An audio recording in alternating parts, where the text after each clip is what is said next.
Assalamualaikum. Hari ini saya nak ceritakan sedikit tentang solat.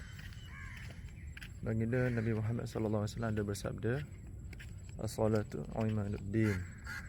Solat itu tiang agama. Barang siapa yang mendirikannya, maka dia telah mendirikan agamanya. Barang siapa yang meninggalkannya, maka sesungguhnya dia telah meninggalkan agamanya. So, rukun Islam ada 5: syahadah, solat, puasa, zakat, haji.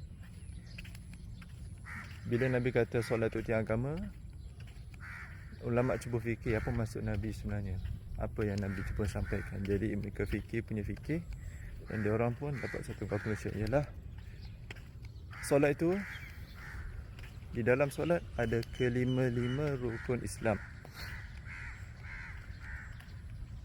Rukun Islam tadi ada 5 kan? Yang pertama syahadah. Dekat tasyahud waktu kita solat ada asyhadu an la ilaha illallah wa asyhadu anna muhammadar rasulullah. So yang tu dah cover. Rukun Islam yang kedua, solat itu sendiri, solat 5 waktu sehari yang wajib yang kita buat. Puasa, dalam solat ada kepuasa. Definisi puasa ialah menahan diri daripada melakukan perkara yang membatalkan puasa daripada terbit fajar hinggalah terbenamnya matahari, yang daripada subuh sampai maghrib. So waktu kita puasa, kita tak boleh makan minum atau bersama isteri atau buat benda lain yang membatalkan puasa.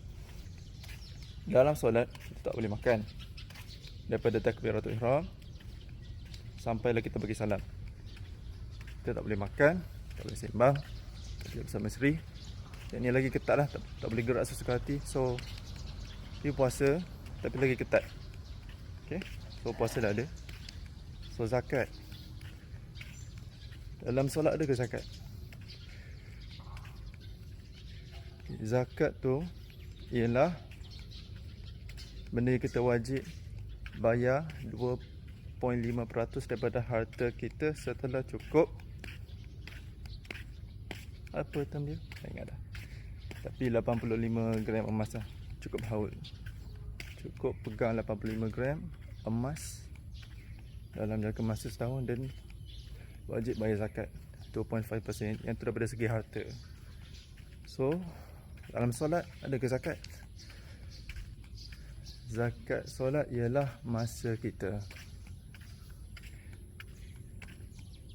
Masa kita ada 24 jam. Sekali kita solat lebih kurang 5 minit 10 minit. So kali 5, 25 minit sampai 50 minit. So dalam jangka masa 24 jam tu, yang wajib kita bagi masa dekat Allah ialah lebih kurang 25 sampai 50 minit. So itulah zakat kita, iaitu zakat masa dalam solat. Haji, dalam solat adakah haji? Waktu kita solat kita hadap mana? Kaabah. So dada kita, hati kita menghadap ke kiblat, iaitu Kaabah. So itulah haji kita.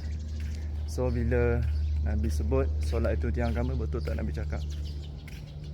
Kerana dalam solat itu ada kelima-lima rukun Islam: tasyahud, solat, zakat, puasa, haji. Alright, Assalamualaikum.